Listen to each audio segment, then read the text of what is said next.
আসসালামু আলাইকুম। বগুড়া জেলা বিএনপির 1 নং সদস্য তারেক জিয়া প্রজন্ম দলের মোহাম্মদ শোভক রায়হান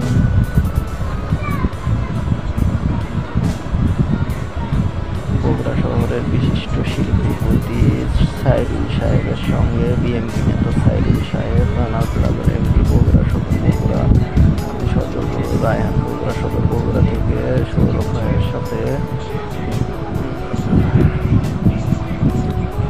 আমার আসলে ছোট থেকে ব্যবসায়ী হওয়ার ইচ্ছা, রাজনীতির কোনো ইচ্ছা নেই। তারপরেও ছাত্র দলের সঙ্গে জড়িত, জন্মগতই আসলে ধনী আমরা। তারপরেও দলের সদস্য পদ দেওয়ায় দলের সবাইকে ধন্যবাদ। আসসালামু আলাইকুম।